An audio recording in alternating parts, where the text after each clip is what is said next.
I was just like, wow.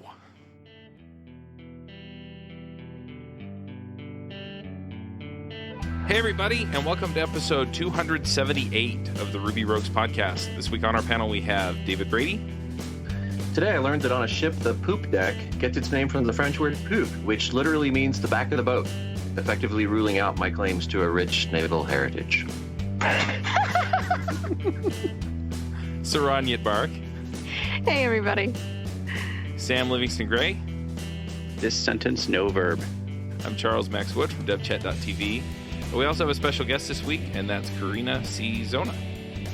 Good morning. Do you want to give us a brief introduction? Sure. I am a developer, a dev evangelist, a noisy advocate on Twitter, and the founder of Callback Women, which is a project to radically expand gender diversity at the podium of professional programmers conferences. Let's see. Oh, and I am one of the administrators of We So Crafty, a Slack group for techies who craft. Cool. Oh, and I'll add one more thing. And I'm a certified sex educator, so I love talking about any and all of these topics. There's a certifying board for that? There actually, I think, is a professional certifying board, but my certificates are from other organizations, including the Unitarian Universalist Church, which has a lifespan comprehensive sex education program that starts in kindergarten and goes through senior citizen. So there's various levels, and I'm certified for several of those levels. Very cool. Huh. Interesting. Yeah. I think that's a first on this show, I have to say. I like to hope so. Although there are other sex educators in tech. There's a number, so we're here. Nice. Well, we brought you on to talk about consequences of an insightful algorithm. I kind of blew through the talk rather quickly. Do you want to kind of give us the, sort of a starting point or the main point that you want us to talk about, and then we can kind of go from there? Sure. The talk is dealing with essentially unintended consequences and specifically harms from really just everyday coding. The way that we make decisions, can have side effects that are pretty personally devastating, and we're usually completely oblivious to that. So it's really trying to surface some of the different ways that harms have been inadvertently perpetrated by others, and what we can learn, having some principles for how to prevent those ourselves. And in part, it's scaring the pants off of people. A number of people have given it reviews of things like intense and dark.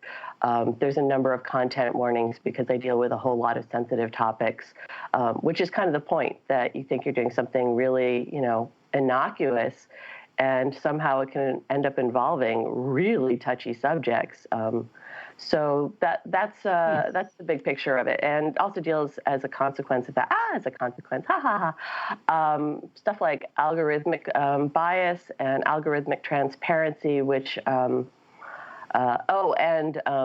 particular field of machine learning that's really emerged in the last couple of years, which is called deep learning. So we could talk more about any of those as well. Yeah, I have to say, some of the examples in the talk, I was just like, wow.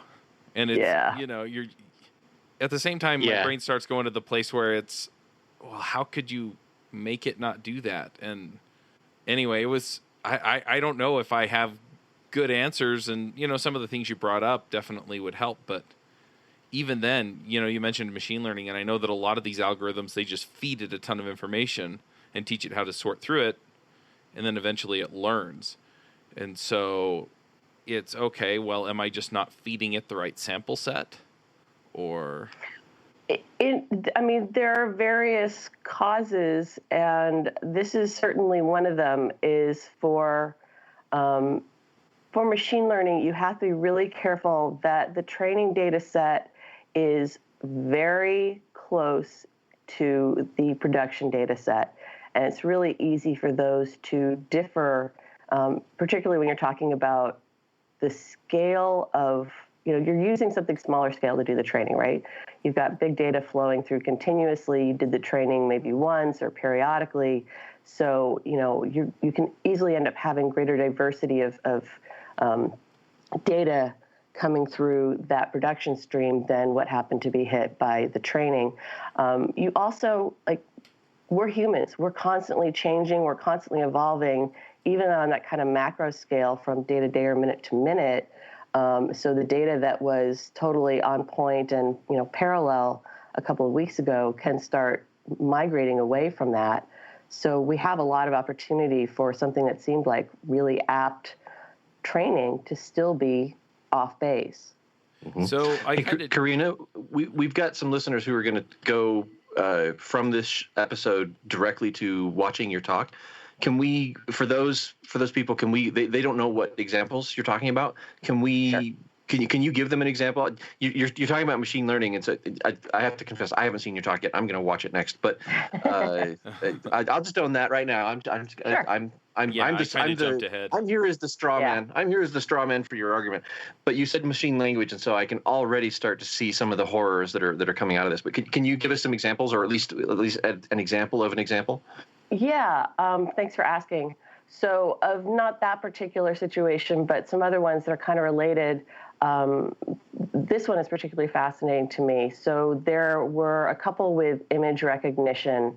One was Flickr's implementation of deep learning, which is using artificial neural nets to do unlabeled training. So you don't have to label photographs. This is a this is a that. It learns on its own how to group and categorize things and name them, just from having seen other objects already having been named. So it's looking for those patterns. So Flickr had implemented this technology, and it ended up labeling a absolutely gorgeous photograph of a black man, like really well composed, as an ape. And that is, I mean, in the context of U.S. history particularly, associating an African-American person with apes, monkeys, gorillas, et cetera, has a long history of being a deeply offensive racial slur. For those who are listening from outside the U.S. or not familiar with this history, you could pick a worse term, but this is a pretty bad one. On the face of it, it can easily appear to be intentionally racist in some way. I have theories that it is not, and I can explain why. But what happened a month after that one was well publicized is Google Photos, which is also had newly implemented deep learning to do labeling of photos, had a nearly identical incident in which a photograph of, in this case, two black people was labeled as gorillas. So you've got the same problem, and here is, one of the problems is we have to pay attention. We have to pay attention to what other people are doing. We can't, be so isolated that we are unaware of, that happened somewhere else. We should really check, let's set up a test to make sure ours doesn't do that. It's really easy to not be paying attention. And the consequence of that is not just for the person, but also we end up looking, for instance, if that, as Google Photos, for instance, you end up looking even worse. You look even more foolish, and you look like you don't care, and you look like potentially it was deliberate to make a decision not to care. Whether any of that is true or not, I don't know, but it ends up looking far worse the second time than the first time. So this is a reason to be really making sure that we are paying attention to the industry, and particularly paying attention to screw-ups. And, saying immediately, let's check to see whether we would make that same screw-up. This reminds me of the thing that Hewlett-Packard did back in 2009, where they released, they started with, it was a webcam that would track, it would digitally track, it would super sample, take a huge picture, super wide angle at super high resolution, and then it would figure out where your face was, and it would crop the image and zoom in on that. So basically it was face tracking. And the engineers that developed it were all white dudes. And so they literally did things like the forehead should be lighter than the eyes, so we're going to look for some dark spots in a light field area. And the end result was an entire line of actual hardware in production, in stores at Walmart that you could go, well, Walmart doesn't sell computers anymore, but you know what I mean? You could walk into a Best Buy and you could walk up to a computer, and if you happened to have dark enough skin, the laptop would deny your existence as a human being. It literally would say no one is present. That's brutal.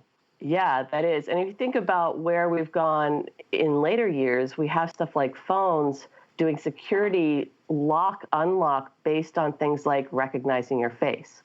So now it's not just that was offensive or annoying. It becomes you're actually preventing me from using my own systems. And I think within a couple of years, we're going to start seeing that with, desktop computers, laptops, as well as this becomes an option to do using facial recognition to log in. So we have to deal with these problems. You brought up essentially deliberate bias, not deliberate bias, but, conscious choices that left out important data, right? The important data being not everybody has light skin. In the case of some of the examples that I brought up, I should clarify. Yeah. I am conjecturing as an engineer that that's what they did. I don't want to. I don't want to slam these guys for something that they may have deliberately done, so much as it's very clear that they never tested against somebody with just that like Nigerian purple black skin as part of their test suite. It's obvious that it never occurred to them to do that. So I don't want to. They screwed up, but I don't want to accuse them of more screw up than they actually did. So fair enough. If that makes sense. Yeah, it is a legitimate theory that we don't know whether it can be applied to this case.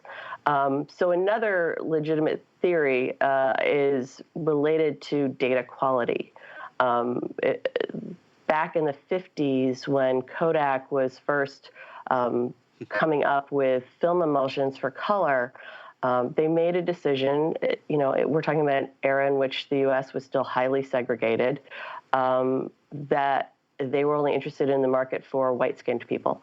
And so everything with the calibration of film development was based on photographs of white women and calibrating to get the most detail out of white skin.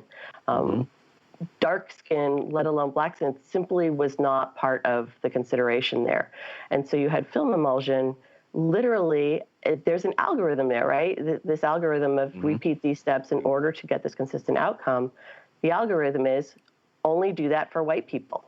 It wasn't until the 70s and 80s that they actually started getting pressure from, ironically, manufacturers of chocolate and dark wood saying, your film is crummy for our product marketing. Wow. And actually, at that point, put out something else. But we're not going to change for people, but for chocolate, okay. Right. That's money. An entire, market of human beings is unimportant, but commercial. So around the same time, we were also developing digital imaging, and they likewise started with a white model as that reference point. So you have, at this point, 60 plus years of imaging being built around the idea of optimizing for detail in white skin and not caring at all about detail in darker skin. So the darker you get, essentially, the lower quality data is being gathered. And if you're not aware of that, then you're treating the entire data set as being essentially equal quality. But we've got this legacy of all this data that's been carried over. We're still doing imaging the same way. You can't start off with, current cameras and say like, hey, let's, make photographs completely render differently. So here we have this legacy. We're still dealing with it. We don't know we're dealing with it. And inevitably, that means that photographs really differ in quality in ways that are not discernible to the human eye, but are very discernible to machine learning. Wow. Right? So they are more prone to make mistakes because the data simply isn't there. So when we talk about things like image recognition and things that involve skin color or just, images, I think that feels very preventable, right? It feels like, let's consider all of the colors and not just some of the colors. For the examples that you've researched and all the work that you've done in algorithms, how much of the mistakes that we've seen are preventable in that way? And how much of it is just let's hope we did this right, but as soon as we make a mistake, let's see how we can fix it. I think we always have to have in our toolbox that tool of we made a mistake, we need to go back. And in between that is mea culpa, we apologize so much, we will make sure this doesn't happen again. We have to be willing to publicly admit it and recognize the impact. A lot of these problems are hard. There's a reason why these mistakes happened. Some of it is on us to, as I said, take note. Some of it, for instance, how Google dealt immediately with the problem was nothing could be labeled gorilla, which is, has problems at the other end with things that actually are gorilla. On the other hand, we assume a less harmful human impact than labeling people as gorillas. Someone is not getting their photographs tagged, but that's probably more okay. So we can do things like make some choices for, certain themes or words. How can we handle them in ways that can minimize harm? And that doesn't necessarily mean omit everything that we think could be offensive, but it means think about, anticipate alone. Just anticipate that some stuff, will end up being problematic. So let's envision some of the things that could be problematic, and let's have some sort of policies in place for how to deal with that. Certainly with testing, you definitely want to have tests. You want to make sure that you're not going to have a regression somewhere down the line for something you consciously tried to deal with. So there are some things we can do. And this is where algorithmic transparency also comes in, which is a principle of literally, much the same way you have open source software, making the algorithms public. And the reason you do this is essentially like open source. It's that, ideal of lots of eyes surfaces, more problems. So being able to have a much more diverse populace looking at these and saying, I see something that will, that you might not have anticipated, that I know very well. Most Black people are and for instance, Indian people from the Indian subcontinent are very aware that it's hard to get a good picture. That's not a surprising problem for them. So if you ask the right person, hey, what could go wrong here? They can immediately tell you, I know one. I feel like there's another layer here. You talked about the importance of algorithmic transparency, and I agree that that's very very crucial. But there's another category, I think, of this kind of problem, and I think a good example of this is the movement towards predictive policing, which is the idea that you can feed a bunch of crime statistics into a machine learning model and then have it tell you where crime is likely to occur. And it may be that the machine learning algorithm there is just trying to pick up on the patterns that humans might not immediately spot, except the problem with that, of course, is that if you're feeding it data on arrest rates, that data itself comes from decades and decades of police bias in who they choose to pursue and arrest and, do broken windows policing against. And so I feel like we also have to be able to have these conversations not only about how our algorithms are biased, but we need to be able to talk about and recognize when our data itself that we're feeding in is bad. Yeah. In the case of that one, you really have to reconsider even using, say, arrest and conviction records as a proxy for where crime happens or who perpetrates crime. Those are actually separate things. Yeah, right. Yeah. We have to be reminded that that's not part of me that, data, that's a proxy for the data. Yeah, there's part of me that wants to say, well, don't throw out predictive policing based on this, but do, and maybe we should until we understand this. But there's a part of me that wants to say, what you feed in is what you're going to get out. So instead of saying we're going to predict where crime happens, no, we're going to predict where you're likely to make an arrest.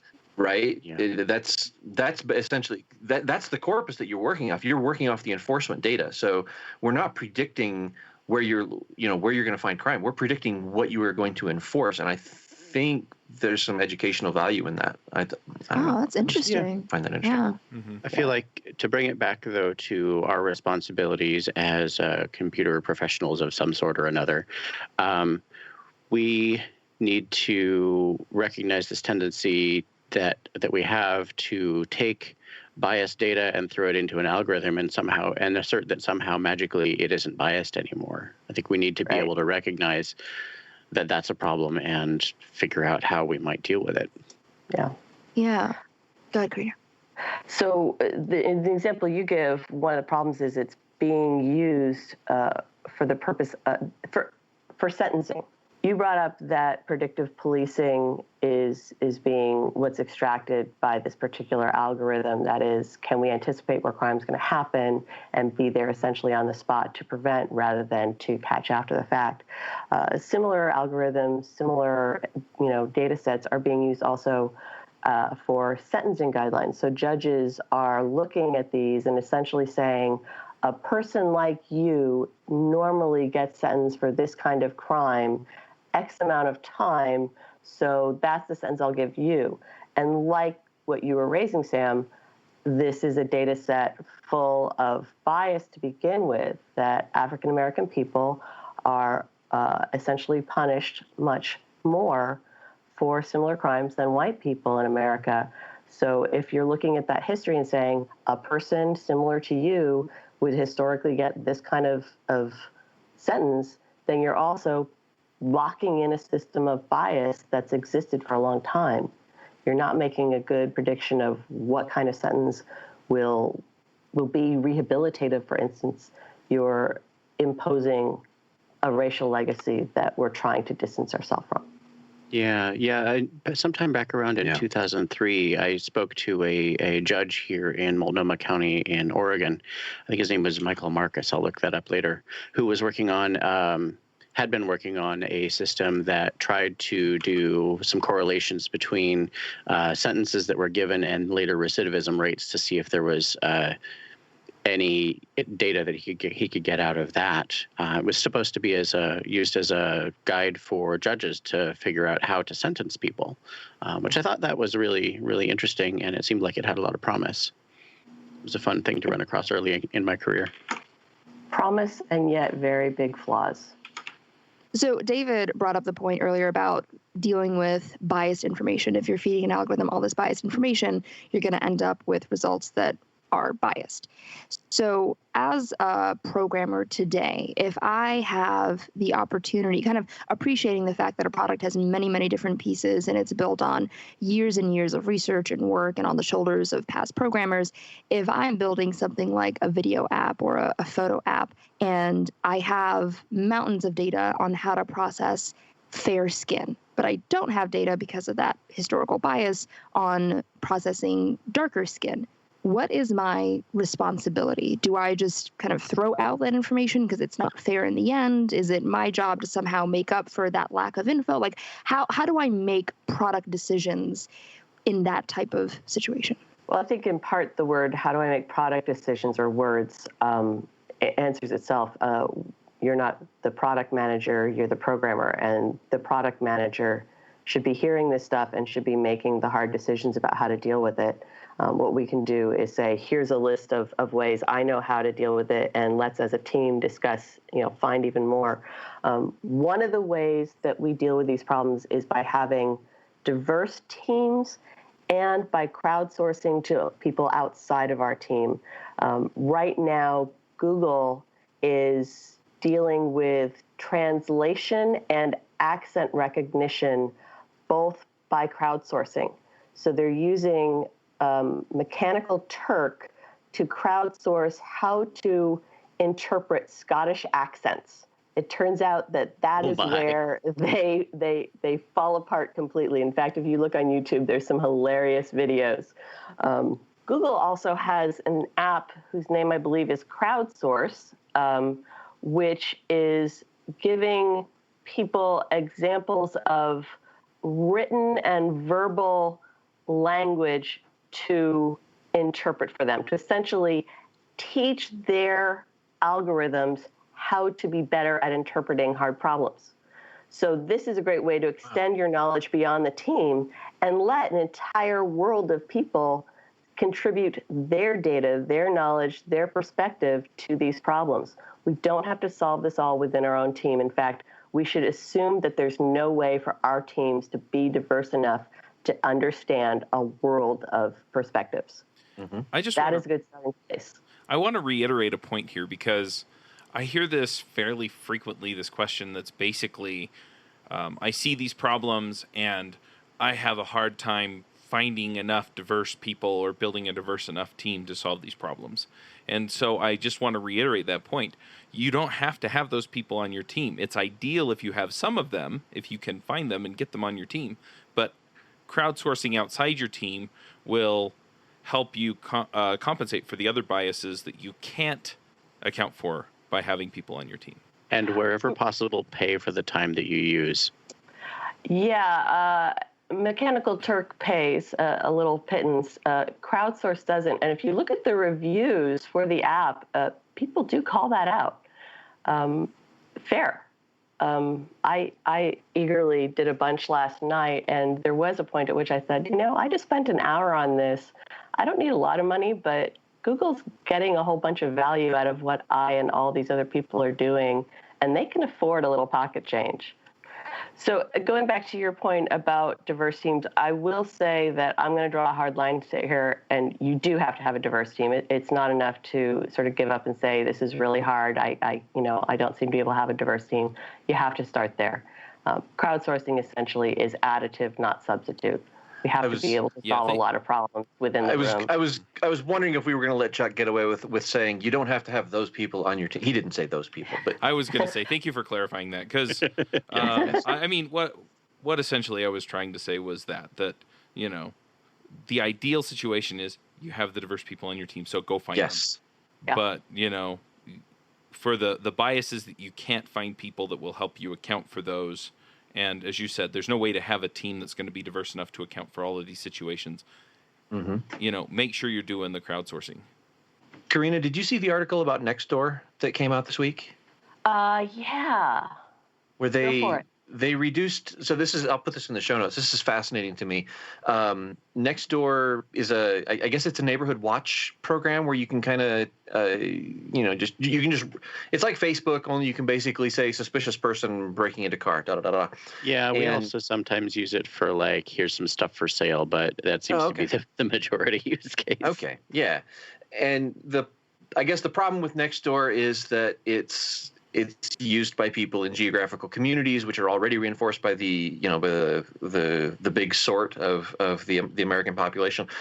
So we tend to live by people that look like us and talk like us and think like us. So Nextdoor very quickly became an in-group, out-group kind of place. And it turns out that they became rampant with racism. I'm telling you a story way too long. I'll try to sum up. They became rampant with racism. And people would just write things of black person, suspicious black person entering car. That was the entire report for the neighborhood watch or for the group. And the CEO of Nextdoor is Indian and took issue with his company being a hotbed of racism, and they basically said, well, screw it, let's A/B test this. I don't know how to fix this, but let's try something. Let's not do nothing. Let's actually say we're going to do this. And they A/B tested a whole bunch of stuff. They crowdsourced their test results. So they had humans saying, is this racist? Is it not? And they used it against their existing data, and they used it against control group and their experimental group. But they ended up with just two things. One of them being a reminder about racial bias that, hey, remember, race is a thing when you post. And then they also put in I don't know the word for it. If it's a bad thing, it would be called control fraud. But in this case, it's control fraud used for good. They made it harder. Control fraud is when you make the process harder than it has to be arbitrarily. So if you take, I'm screwing this up. This is great. You know what, editor? Just leave this as is. People need to understand how dumb I sound without being edited. But the point is that you take the process and you make it harder for certain use cases, and that this is control manipulation by manipulating the process.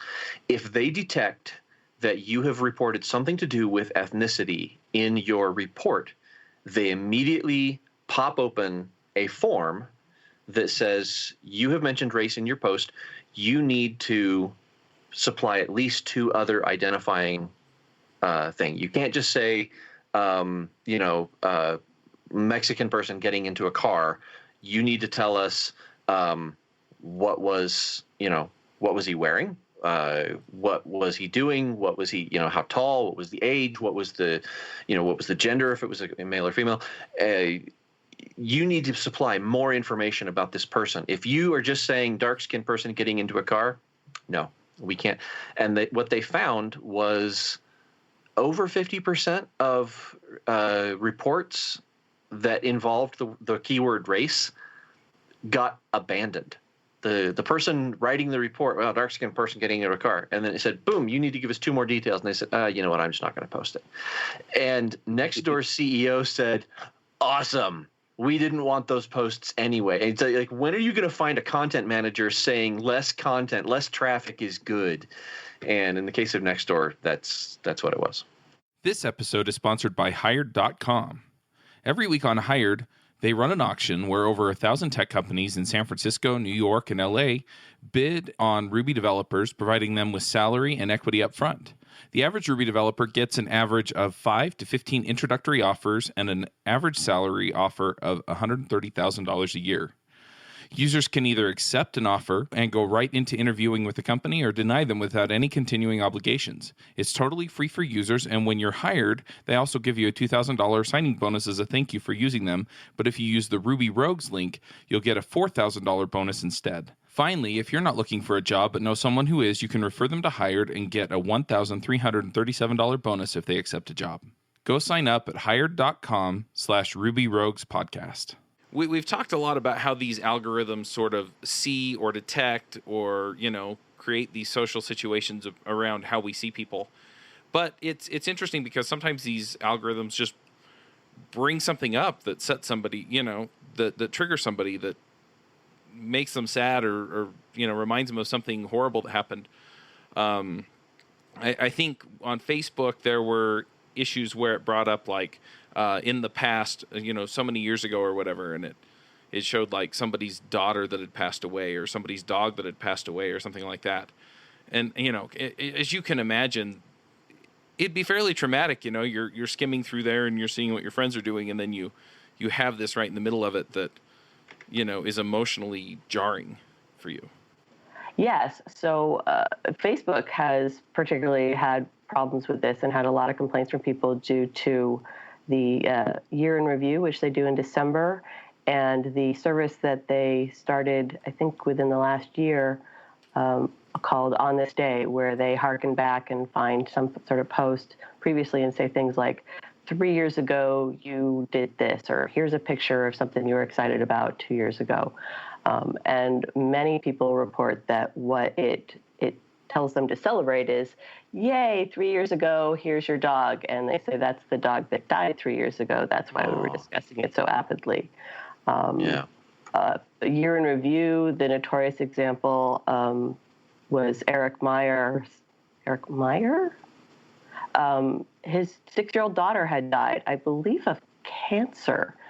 And in year in review, because those posts, of course, were so heavily discussed by his Facebook friends, as one would expect, when the algorithm is looking for things that had a lot of activity, a lot of comments, a lot of shares, unsurprisingly, you're going to find stuff that's not just happy, but is profoundly emotionally affecting in other ways. And in this case, it was not just very sad to remember, but it was something very unexpectedly being put right back in your face out of the blue. It's not making a choice to go, as an individual, browse back through the year and sort of contemplate some of that stuff. It's someone getting up in the morning and being, hey, congratulations, your daughter died 6 months ago.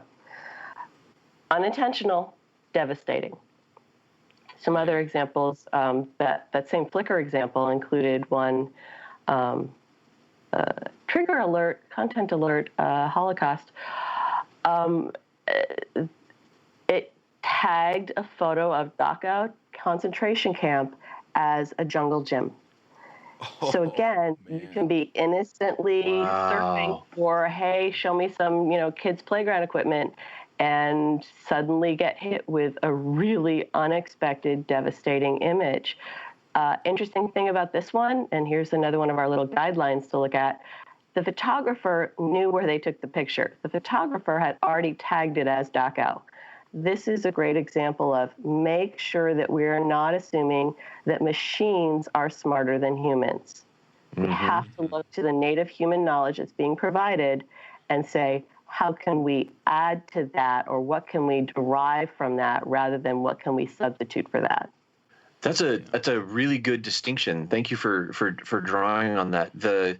We talked early at the top of the show about image processing, identifying people as animals, and I was waiting for you to say it took a picture of a dark-skinned person and then identified them with not misidentified them by species. I mean, good heavens, but projected cultural bias onto them, like took a picture, a beautiful picture of, like a beautiful black woman, and then put, suspicious or welfare, something on it, that projects, white privilege bias onto people. And I was thinking about the distinction between, when your machine learning just completely misses the thing based on the fact that you're like Hewlett-Packard only training against a certain subset, a certain phenotype of human being. But then there's also stuff that reveals our in-group, out-group biases. And I wanted to pick into that a little bit, but before we do that, this takes me forever to ask a question. I'm sorry. My question is this: ignoring for a minute how we ended up with this data, ignoring for a minute how we ended up labeling a concentration camp as a child's playground, what do we do? You mentioned algorithmic transparency, and this is what I wanted to touch back on is, what do you do once you've put bad data out there? Like, how do you know? Like, yes, I want to know how to keep the cows in the barn, but as a programmer, I've declared bankruptcy on keeping cows in the barn ever. And so I always want to know, how do we get the cows back in the barn? And how do we tell where the cows are? How do we tell if the cows are out of the barn? And so how do we know when we've screwed up? And what do we do when we've screwed up? Both in terms of I'm less concerned about the incident management. I don't want to, get into how do we fix this one post, but what do we do when we find out that we're labeling people as animals? Yeah, so first we have to be able to know that. We need to have the reporting before we can even address it. So one good thing to do is, when you're making an app for whatever it is, regardless of whether it's photos, whatever, is make sure there's a really easy reporting feedback mechanism where users can say immediately, hey, there's a problem here, just want to alert you. And make sure that you already have in place policies for dealing with common cases. For instance, if there's an offensive image, Facebook has long written guidelines on what is an unacceptable image, how do you handle that. They have systems in place so that they're not having to be reactive of, oh my gosh, what do we do here? Similarly, as part of the process of deployment, make sure that deployment includes, we already have in place policies for dealing with feedback, and we know what kind of feedback we've gotten because we've done beta testing that asks those questions, and so we found what kind of common cases occur, and we've made sure that form has some sort of open text field to report cases that are not common, that we may not have anticipated, including things like, Flickr probably didn't anticipate that there were ways for the tagging to be incredibly off-base and offensive. It is in some ways reasonable they didn't anticipate that, but isn't it so much better to get that feedback immediately on scale privately and be able to deal with it swiftly rather than wait until there's a big public blow up over it? Right. So having that immediate feedback loop is so valuable. And actually listening and taking it seriously, right? Like, it's one thing to have the procedures and the processes in place to receive it, but once you get it, do you listen? Do you get really defensive? Do you actually incorporate that into your future decisions? Great point. I wanted to I wanted to go back to this idea of machines versus humans. And I think a really good example of that was recently with Facebook's newsfeed. And for a while, they had an editorial team which curated that. And there was a lot of discussion about, oh, well, it's a human team, therefore it must be biased and there have to be issues around it. And they recently replaced it with just machines. They got rid of their team and it's all just automated at this point. And I think it was all this week, right? They had, was it 3 news stories that were fake and also not family friendly, I guess would be a good way to put it in different ways. As we're recording this on Tuesday, I believe they fired their team on Friday, or they announced that they did. And then like Saturday, Sunday, Monday, there were epic just fails. One every day, right? 3 epic fails, which I think is actually, go ahead. Sorry. Which I think is such an interesting example of trust the humans versus trust the machines. So I'd love to just hear your thoughts and your reaction to that. Yeah. So you're correct. Friday, 4 p.m., they abruptly fired the entire team and gave them an hour to get out of the building. By Saturday, there were already notorious examples of major fail, Sunday, Monday. There actually were more than 3. There were just 3 that were particularly well reported upon in the news, but it was kind of a broader problem than that. So essentially, circling back to what was going on, previously, they had algorithms to surface potentially good stories for Facebook's trending today sidebar, right? And then human editors would look among those and pick some things based on, again, Facebook had long written policies on exactly how to go about selecting and then how to surface those. But there was editorial control in the sense that having had the scaling problem dealt with, how do we take all these bazillions of articles and filter it down to a reasonable number that appear to be trending? How do we then select something of particular quality, reliability, interest factor, and make that the choice? So in May, there was an article criticizing that, saying that the humans actually were biased in their selections, that they were biased against conservative stories in particular. Facebook did an internal investigation. They said, we don't see any evidence of that. However, we're going to move to completely algorithmic soon anyway, rather than having any dependence on humans. That was the decision that they carried out on Friday, and we saw the disastrous fallout from that decision. And I think, Saron, you couldn't have picked a better example of how that kind of arrogance, and I think part of it is our programmer culture within tech of devaluing anyone who isn't a programmer. They didn't value the knowledge, experience, and human filtering of journalists, of the people they had in their employ. So what I love is the hubris, though, of we're going to replace you with an algorithm we haven't even tested, but we've thought about it and we're sure it's right. Yeah, that's a major decision. Because they're not, just some small startup where no one will notice if things are wrong. I mean, they're freaking Facebook. That's a really big decision. There was an article by someone who'd been on the team, and she said that it was habitual. One of the problems that they had as a team is that the engineers were routinely changing the algorithm without telling them. So this was actually an historical trend for them, is they were used to having no communication with the engineers. They actually had policies imposed upon them of, you don't meet with engineers, you don't discuss with engineers, you do not have conversations with people outside your team, you're just contractors. So that isolation meant the engineers didn't have that feedback, and the human editors didn't have that warning. It's really easy to have a fail when there's that kind of gap. And of course, the history of arrogance of like, hey, we can change this anytime, no big deal. It may be that the no big deal was that the humans were compensating for problems in those changes. They don't know. We don't know. That's interesting. Yeah. Mm-hmm. It's really interesting. I kind of want to get to this toward the end, is that we've given all these examples, but I don't think we've explicitly called out that let me back up. I think a lot of the time we think about our coding as just the vacuum that we work in, right? So we're sitting at our computer by ourselves, or even if we have a pair, we're pair programming, but we're sitting there and we're just thinking about the code. We're thinking about implementing the algorithm. We're thinking about building this technology that does a thing. And we don't think about the wider social consequences of what we're doing. And, it's something that's come up over and over again in the episode, but at the same time, it's something that's easy to lose sight of because ultimately we have a story card on our Agile board that we're just trying to get done.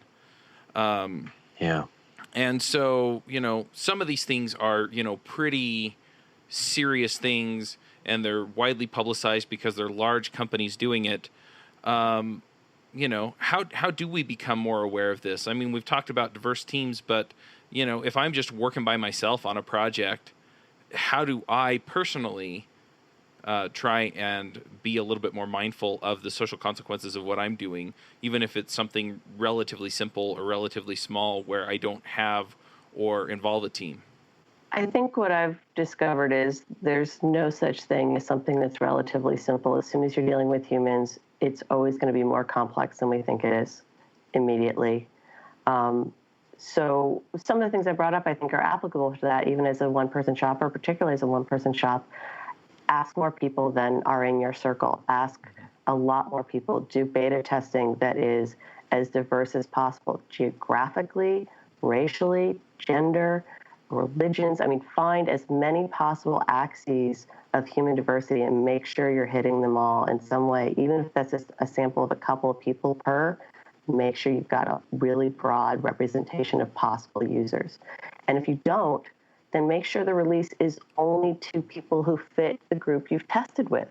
Maybe you can't do a global rollout right away because you just don't have the feedback yet to serve a global audience well, and you don't want to have pie on your face later, or certainly to alienate an entire group of potential users because they see this as something that is inherently offensive or doesn't care. So that's one issue. I think the crowdsourcing as well is potentially a way. As a one-person shop, it may be really hard to do something like Mechanical Turk. Expensive, that can quickly, blow up. But we have avenues to reach out for knowledge beyond our own, and it's incumbent on us to try. So, Mike, I have a follow-up question to this, just because I know several people that, what you're saying makes sense, but for them, because they don't completely understand all of the issues involved with different groups of people or with diversity or inclusion, they feel like they don't know or they don't understand, and they're not quite sure how to approach other people about some of these things. So, it feels like a lot of times people just hear, well, just get over it because it's the right thing to do. But are there ways to break down those walls for yourself without it being overly, uncomfortable or, trying to break down a wall that you're just going to throw yourself against over and over again? I don't know if I'm asking this well, but I know people that have these barriers that they put up for themselves that they, and then they just kind of throw up their hands like, I don't get it and I'm not gonna. Can you rephrase that? Because I don't think I understand. So a lot of people will just chalk this up to diversity or inclusion is hard. And so then they just kind of throw up their hands and it's like, well, I'm never going to understand it. So I'm not going to try, even though I feel like it's the right thing to do. So how do you get people past that? May I? Go ahead. I feel like the answer to that is kind of the same as the answer to some of the algorithmic fails that we've been discussing. And the answer to both is really you as a human being and you as a software professional. You have certain responsibilities and obligations, and you should have a certain set of ethics that require you to confront things even when they are uncomfortable. I agree. I also just want to push a little bit on it's okay to be wrong. Yeah. You're going to figure it out, but it's, as you're picking this stuff up. I think we've all made mistakes along this road and, just keep getting better. Yeah. Diversity is hard, but it's also important. Yes. So never give up. It's going to stay hard. It's never going to get easy. It might get easier, but it won't ever get easy. But it's always going to be important. I just want to push back. This isn't a diversity conversation. No, it's not. Right. Like it's not. You. This is about algorithms, and we are all affected by algorithms. Yeah. It's not, it's not an issue of, let's protect the Black people or let's protect the women. Like it's not that, right? And I just want to be very clear that there are plenty of examples that we haven't talked about. Sam, you were talking, or you mentioned in the messages about the Fitbit example. I don't know if you want to bring that up, but there are plenty of different examples that show that this is about all of us, and we are all affected by it in small ways and in very big ways. So let's just not forget that we're in this together in many different ways. Yes, and thank you. I was thinking that the Fitbit example would be a much clearer example of where our professional ethics come in. And Carina, do you want to summarize that one since it was in your talk? Fitbit is another one of these activity trackers. In its early days, it's a social activity tracker. So the idea is share, how many steps you've taken, what your current weight is, what kind of activities you engage in, with the idea of sort of gamifying that socially. My friends, did a little bit more than me. I'm going to try harder, etc. Some sort of motivator stuff. So in its early days, Fitbit had a feature that included tracking your sexual activity, which is, again, as a sex educator, I'm kind of delighted. That is a legitimate physical activity that burns some calories. The question is, did everybody intend to be that social gamification of it? Fitbit treated all data as equal, and so by default, they shared all data, including the sexual activity information. Not everyone was aware of that. Search engines started turning up people's profile full of this information. I think that most people would consider private. For some people, they're fine with that. But I think it's an unreasonable default to look at all data as equal and say we can, opt out if you don't want to share your sexual activity with the world. No, you need to look at each data point and say, what is a reasonable default for sharing this one by one? I'd be really careful. Right, and that's one where I think the ethical obligation is pretty clear, especially like in a culture where we have at least the default expectation of monogamy. If somebody is outed by their data tracker as having had sexual activity when their primary partner was perhaps not involved, that's going to have some interesting implications for your users' lives. Whether or not we want to be enabling people to hide their affairs, that's another question. But as people with access to that data and deciding what to do with it, we have a responsibility to at least treat it carefully. So to our listeners, we just want to give you a quick content warning that we're about to discuss issues of rape. So tying in the Fitbit example with earlier examples we discussed about policing, they actually have bearing on each other. There was recently a case in which a woman had claimed that she was raped, and prosecutors ended up accusing her of falsifying that claim, and they based that assumption on her Fitbit data, that they didn't believe she was raped because of certain data on the Fitbit saying that her activity did not seem consistent with the accusation. Oh. There's a big problem with this in that Fitbit, first of all, anyone who's used Fitbit can already tell you, or any of these activity trackers, is they're not totally accurate. This was so extraordinarily proved in that earlier in the year, there was an example of actually being able to use a Microsoft Band, which is very similar to Fitbit, to get a heart rate of 120 beats per minute from a dead chicken.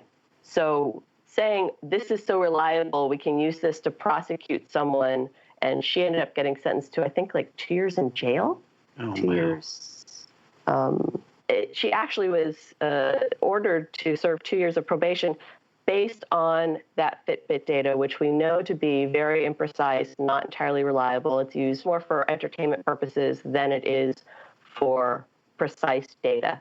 And to have that extrapolated, knowing that that data can be that level of unreliable, where it's getting any heartbeat off of a dead chicken, let alone something that seems that stable, you've got a problem. We can't start tying sets of unreliable data, despite the fact that they're drawn on, hey, lots of big data, and say that technology can know better than the real world. We got to be really, really careful about allowing these things to be pulled together. Big doesn't mean accurate. Oh, there's the pull quote. There you go. All right. Well, I hate to wrap this up, but I'm kind of under a time constraint. So is there any kind of parting thought that we want to wrap this up with before we go to picks? Other than just what we do has impact and, beyond just what the software does. It all interacts with the world, and it can affect people in real ways. I think you can count on it to affect people in real ways every single time. Everything that we do counts. Yep. It's personal. If we're going for pithy quotes, how about making the world a better place doesn't necessarily mean finding more efficient ways to pick up your dry cleaning? All right. Well, let's go ahead and do some picks. David, do you want to start us off with picks? Yeah, and I'm just going to be really quick. I'm reading 99 Bottles by Sandy Metz and Katrina Owen, and I can't pick this book hard enough. It is absolutely knocking my head right off my shoulders. It's freaking amazing. And that's all I'm going to say about it. No, I will say one other thing. I can't give a short pick. Yeah, I will give a short pick. Here's my pick. Get the book, do the exercise. Actually put the book down and go do the coding exercise, and you will be betrayed by your own biases, and you will. If you just skim over the exercise and get to the end of the chapter, you will go, oh, okay, yeah, well, that's a thing. And you will completely retcon your own behavior to not be biased. And no, do the exercises. Yeah, they nailed me to the wall. 99 Bottles by Sandy Metz and Katrina Owen. It's awesome. It's so good we need to have them on the show. In fact, we should actually call that out. We are doing a book club on 99 Bottles. We're going to be recording it at the end of October, which means it'll come out sometime in November. Yeah. Nice. Saran, do you have some picks for us? Sure, I have a couple. The first is actually just piggybacking off of what David said, because we're reading 99 Bottles for Read Book Club. So if you're interested in reading along, you're more than welcome to do so. For my own two picks, one is the browser Vivaldi, which I don't know if you all have heard of, but it is awesome. I installed it yesterday and started using it, and it's really, really good. I believe it's by the makers of the Opera browser, and it's based on Chromium. And basically, I think their tagline is the browser we made for our friends or something like that. And the idea is taking a bunch of Google Chrome extensions that they really liked and just things they wish a browser could do and just building it right into it. So one of the things that I love about it is the note-taking feature. So you get this nice little notepad on the left of the browser, and as you're going through different websites, you can pull out quotes and links and just kind of have your own organized notepad, and it makes it super, super easy to do any research that you're doing. So highly, highly recommend Vivaldi. And my last shout out is Magnetic Sticky Notes. I think they're created by a company called Turing Amazing. And I saw the demo for it. I still don't believe it works this well, but I'm going to buy it and try it out. But basically, it's sticky notes that stick to anything. So you can use a marker, pen, pencil, whatever it is you want, but you can stick it on any surface, on stone, on wood, on plastic, whatever it is. And it comes in little sticky note sizes, and then it comes in big paper sizes. You can put it on your wall. The back of it is made of whiteboard material. I mean, the whole thing is just magical. So if you're interested in that, check out Magnetic Sticky Notes. And those are my picks. Very cool. Sam, what are your picks? I'm just going to pick one thing today, and that is the Oregon Shakespeare Festival. This is a place in Ashland, Oregon, so southwest Oregon, almost all the way down to California. It's a little hard to get to from other parts of the country, but it's well worth the trip. They have a season that's, I don't know, something like 8 or 9 months long, I think. And basically every time I've gone to see a play there, it's always been the best production of that play that I have ever seen. We went this year and we saw Twelfth Night and The Wiz, and both were amazing. It's if you can manage to get the time and travel out there and you like Shakespeare and of course theater in general, they do probably about half Shakespeare and half other stuff. I cannot recommend it highly enough. It's great. Can I make a quick correction on my one of my picks? Yeah, go ahead. So correction, it's not Turing Amazing, it's Tesla Amazing. But I was pretty close. I knew it started with a T, so there you go. Awesome. I'm going to go ahead and throw a couple things out there that I've been working on. One is if you want the recordings for Ruby Remote Conf, those are now available. If you go to devchat.tv, click on conferences, you can get the recordings for that. Rails Remote Conf is coming up, so if you want tickets to that, you can also buy those. I'm doing some webinars for the Get a Coder Job book. So if you're trying to find a programming job, especially if you're a new programmer, that's the focus of these, then we're pulling those together. I'm doing a bunch with, just the material from the book, and then I'm doing one with Joe Masty, and he's going to be talking to us about apprenticeship programs. And then I'm also doing another one with Josh Duty, who we had on a few weeks ago, and he's going to be talking to us about salary negotiation. So if you want a live discussion, presentation with Q&A and all of that good stuff, then go check it out. You can get all that information at devchat.tv/webinars. Carina, what are your picks? Okay, so mine are 2 books. One is Howard Zinn. He actually, a whole series of his books, principally A People's History of the United States, but he's got a whole series around that. If you're interested in getting a much broader perspective on people in the U.S., on history, on just generally diversifying your perspective, fantastic books, really detailed history. There's that maxim, history is written by the victors. These are the stories of people who weren't the victors, telling history from their perspective. So I think that's fascinating. And then I am an avid cook and baker, and so I love Harold McGee's On Food and Cooking, which is essentially an encyclopedia of food science. It's not recipes, it's everything you'd ever want to know about food science, so you can make your own recipes amazing. I love it. Super thick. It's a reference forever. Very cool. If people want to find out what you're up to these days, go follow you around to conferences or things like that, what do they do? Twitter is where I'm most active. I kind of use Twitter to blog. You can find my latest conference schedule on my website at cczona.com.